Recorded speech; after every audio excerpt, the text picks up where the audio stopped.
আমাদের পুজোর কেনাকাটা যতটুকু হয়েছে ততটুকু তোমাদের এই ভিডিওটা শেয়ার করলাম। বেশিরভাগটাই ঐশানীর জামা। তো ঐশানীর অনেকগুলোই ড্রেস হয়েছে, তার মধ্যে বেশ কিছু আছে বড় বড়, যেগুলো ও সামনের বছর বা তারও পরের বছর পরতে পারবে। আর এই ড্রেসগুলো ঠিকঠাক আছে, তো সবগুলো ওকে পরে ট্রায়াল করালাম আর আমি তোমাদেরকে ভিডিওটা শেয়ার করছি। তো এটা ওর একটা ঠাম্মি দিয়েছে, সব ঠাম্মি, দাদু, মিমি এরাই সবাই। ছোটোবেলায় আমরাও কত ড্রেস পেয়েছি, কিন্তু বড় হওয়ার পর আর ওই সীমিত কয়েকটা।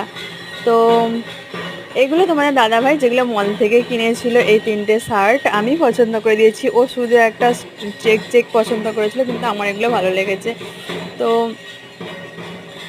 আর এই শার্টগুলো ঠিকঠাক হয়, ফুল শার্টগুলো পরতে চায় না, বেকার পরেই থাকে সারা বছর।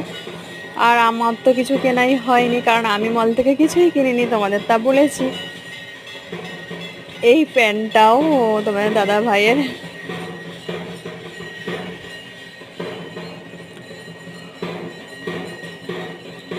আর এই শাড়িটা আমাকে তোমাদের দাদাভাই গিফট করেছে, গিফট করেছে মানে দিয়েইছে, অন্য কেউ হলে গিফটই বলে, কিন্তু ওকে তো দিতেই হবে, সবার হাজব্যান্ডই দেয়, এটাকে গিফট বলে না।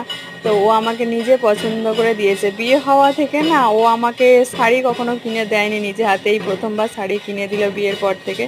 আমাকে হয়তো টাকা দিয়েছে, আমি কিনেছি, বা কুর্তি অনেক কিছু এরকম নিজেও কিনে দিয়েছি, কিন্তু শাড়ি এই প্রথমবার কিনে দিল, সেই জন্য ওটা আমার কাছে একটু হলেও স্পেশাল।